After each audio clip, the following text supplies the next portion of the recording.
अच्छा अग्रवाल साहब, ये एचडीएफसी बैंक लेगार्ड रहा है इस साल का, पिछले एक साल में मेरे ख्याल से एकदम फ्लैट रहा। साल दर साल के रिटर्न्स अगर मैप करने की कोशिश करूं तो वो अपनी जगह है। ये नंबर से 2 दिन पहले इस तरह की वीकनेस क्यों क्रीप इन होना शुरू हो गई? ऐसी क्या घबराहट थी? क्यों ये sell off ahead of earnings नजर आ रहा था? देखिए, ऐसा कोई नंबर से घबराहट नहीं थी। मैं नहीं समझता कि नंबर से घबराहट थी, क्योंकि ये जो 15% की ग्रोथ, एक स्टेबल ग्रोथ, जैसा अभी सुमित जी भी बता रहे थे, ये लगातार चली आ रही है। और मार्केट ये मान के ही चलता है कि भाई एचडीएफसी है, मैंने 15% क्वार्टर ऑन क्वार्टर ही आने वाला है।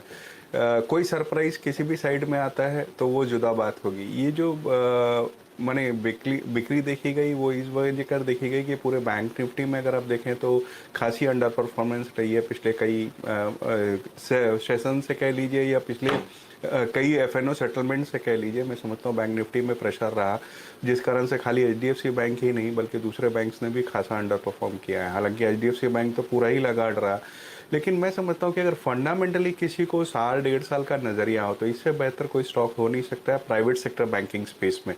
पहली पसंद अग्रवाल सर, इसको जैसे कि डिफरेंटली IT पुट में करता हूं। पायदान एचडीएफसी बैंक सबको पसंद आता है, गोरों की तो सबसे पसंदीदा बैट है ये ग्रुप ही, ठीक, वो अपनी जगह सब कुछ सही है, लगाड़ रहा है। इसीलिए अब मैं जानना चाहता हूं, एचडीएफसी बैंक या आईसीआईसीआई बैंक, अगले एक साल में दाव किस पे लगाओगे आप? दो मैं थोड़ा सा अलग जाऊंगा आपसे और कोटक पे लगाऊंगा।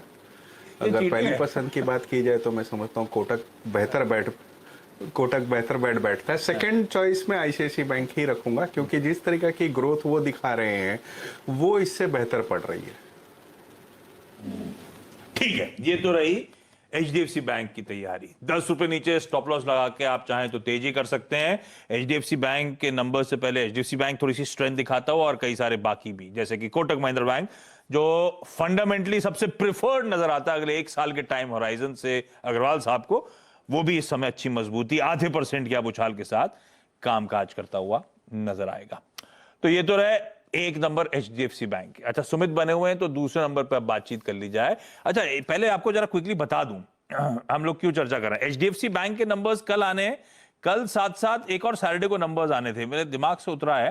मेरे ख्याल से मेट्रो शूज जो हाल में लिस्ट हुई है, कल उसके नंबर्स भी आते हुए नजर आएंगे। तो खैर उस पर हम लोग, मेट्रो ब्रांड्स, उस पर हम लोग मंडे को रिएक्ट करेंगे।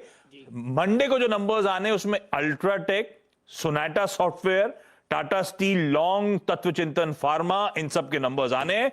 लेकिन अल्ट्राटेक सीमेंट पे रहनी है सबकी नजर। अल्ट्राटेक सीमेंट इस समय थोड़े से फ्लैटिश नोट से कामकाज करता हुआ। सुमित, इसके बाद वो आइडिया लगेगा सीमेंट नंबर्स दरअसल आने कैसे हैं, तो ये वो इंडस्ट्री का आगाज होगा कि किस तरह की परफॉर्मेंस होगी। तो अल्ट्राटेक से एक्सपेक्टेड कैसा नंबर है? ये इनफैक्ट ये दोनों का, एचडीएफसी बैंक से भी पूरे बैंकिंग का एक आइडिया लगता हुआ दिखाई पड़ेगा किस तरह के नंबर्स आएंगे। लेकिन यहाँ पर ऑलमोस्ट सेल्स की अपडेट या Q3 अपडेट्स आई चुके हैं, तो बहुत हद तक आइडिया है। लेकिन हाँ, सीमेंट ये सरप्राइज हुआ कि अभी तक किसी का अपडेट आया नहीं है। रियल स्टेट की डिमांड अच्छी है तो बाजार मान रहा है कि शायद सीमेंट की डिमांड भी बेहतर ही आते हुए दिखाई पड़ेगी। लेकिन अल्ट्राटेक ऑब्वियस ही बात है, सबसे बड़ी सीमेंट कंपनी कैपेसिटीज के हिसाब से और अपने नंबर्स पोस्ट करने वाली है। इंटरेस्टिंग पार्ट है कि शेयर बहुत दूर नहीं है अपने ऑल टाइम हाई से, तो ये बहुत हद तक बहुत सारी चीज़ों को तो ऑलरेडी डिस्काउंट करके बैठा भी है। अब शुरुआत करते हैं नंबर्स की। सेल्स फ्रंट पे करीब करीब 3% की बढ़त का अनुमान है। ऑपरेटिंग मुनाफा फ्लैट टू नेगेटिव साइड पर आता हुआ दिखाई पड़ेगा। 2480 करोड़ रुपए इस तिमाही में ऑपरेटिंग मुनाफा रहेगा।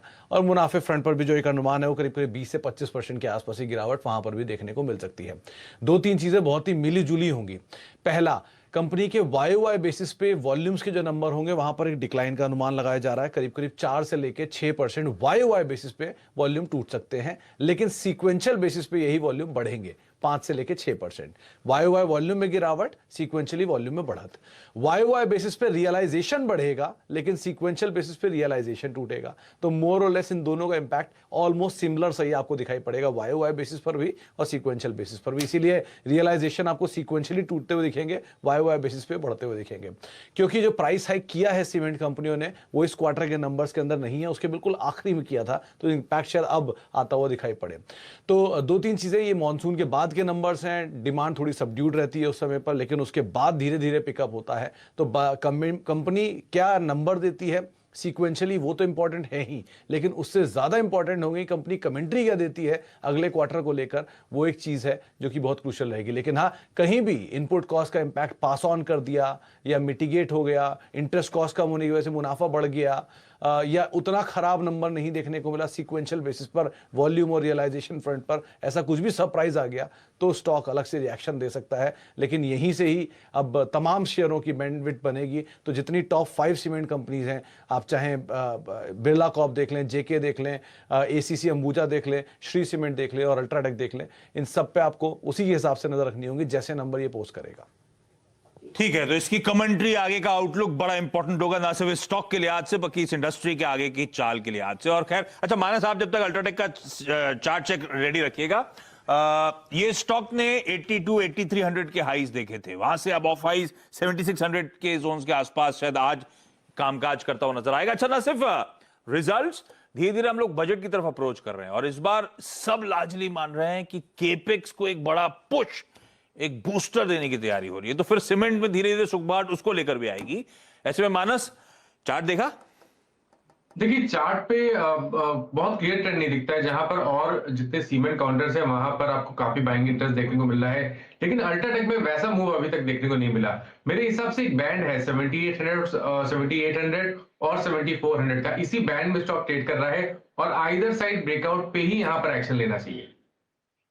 यहाँ पर कोई खासा